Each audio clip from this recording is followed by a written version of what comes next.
Hey everybody, Jeff Schneider here. In today's video, I'm going to show you a new loop that I made. This one's got a really cool chord in it, the flat 3 major 7 chord. It's a non-diatonic chord. We're going to go into it in detail, but first, let me play the loop. Here we go.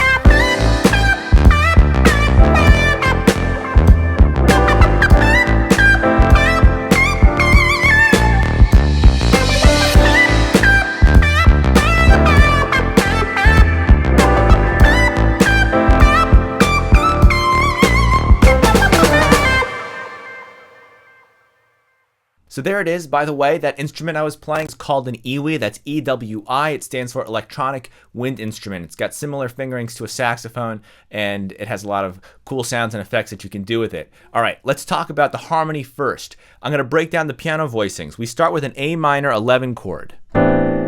This is one of my favorites, 1, 5, 9, 3, 11, and 7. This voicing is actually from Sick Chords Volume 1. It's my collection of jazz, R&B, neo-soul voicings, over 1,000 voicings. So if you haven't checked that out, it's available on my website. I'm going to link it up here and down below. But let's keep going. We got F major 9 up next. 1, 5, 9, 3, 5, major 7 on top there. From there, we're going to actually do a cool chord. This one is a G sharp diminished 7 chord with a major 7 added. You don't see this too often, but when you have a diminished 7 chord like this is just the basic G sharp diminished 7 chord. What you can do if you want to add some crunch is add any note that's a whole step above the notes you see here. So if we have a G sharp down here, we can add A sharp above that. If we have a B here, we can add a C sharp above that. We can add an E above the D, and then, of course, that G above the F works as well. If you play all those notes together, what scale is that? That's the diminished scale, the whole half diminished scale. It's called that because the intervals here, you see we have whole step, half step, whole step, half step, and that pattern continues throughout the whole scale. So the voicing that I use is here, and as you can see, I've got the regular 7 for that diminished 7 chord, and then of course the major 7 included as well. And it gets that really crunchy sound. This is a chord that's related directly to A minor because it leads, G sharp is the leading tone in the A minor scale, just like that. So it's the 7 of 6. What do I mean by that? Well, we're actually in the key of C major, believe it or not. We're not going to play C major in this chord progression, but we are in the key of C major. So this G sharp chord is the 7 of 6. A minor is the 6th chord, and G sharp is the 7 of that A minor scale. I go into this a little bit more detail. Check out my video on secondary dominance. That's really helpful for understanding this. This isn't technically a secondary dominant chord, but it functions in a similar way. All right.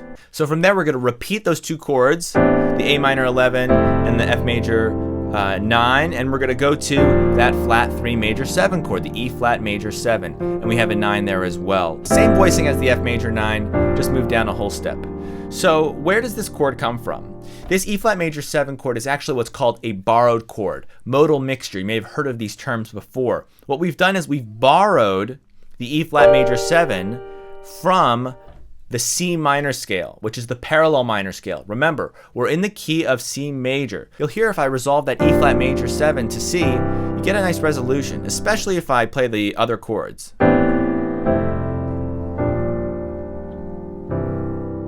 Or if I do something like this. 1 really does feel like home bass, or C rather feels like 1, which is home bass. So as I said, the E flat major is coming from the C minor scale. C major scale right here, and then the parallel minor is C minor. So if I take the C major scale and I play a C major 7 chord, and I move that up like this, these are all diatonic chords. These are chords that exist within the key of C major. But if I then, instead of playing C major scale, I play the notes, or rather the chords that come from C minor, I get a whole new set of chords. I get C minor 7, D minor 7 flat 5, E flat major 7, and that's where it comes from. It's a borrowed chord from the C minor scale, which is the parallel minor of C major. Okay, I'm going to play the whole chord progression now, and then we'll talk about the melody. A 1, 2, 3, 4.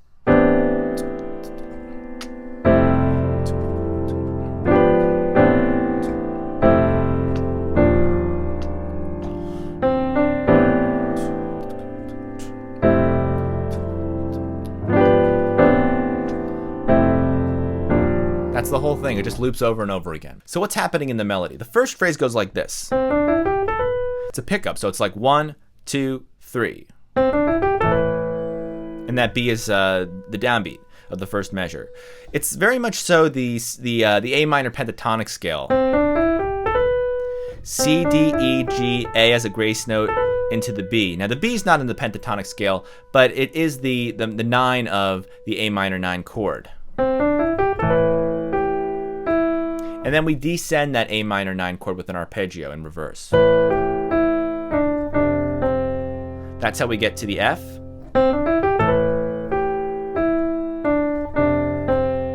And I like these grace notes. I think it adds to the style. So if you're doing a grace note from below, it might sound like this. And then from above,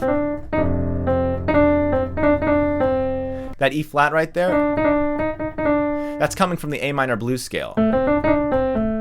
It really works well as one of those grace notes coming from above.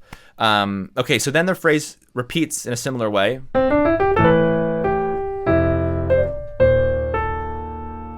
So that's the response to that first phrase. The beginning part of the phrase is the same. But then, of course, the second half of the phrase is a little bit different. The first time it goes, and then the second time it goes. So it's the same shape, that descending thing, but obviously different notes. It's going to repeat again after that, but a little bit different.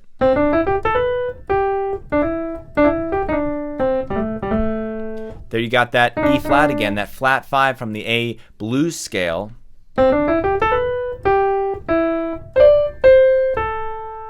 And that's basically the same thing we heard before.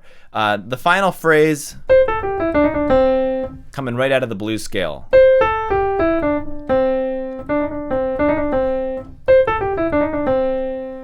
So there it is. I'm going to play the whole thing now with the melody and the bass. 3, 4.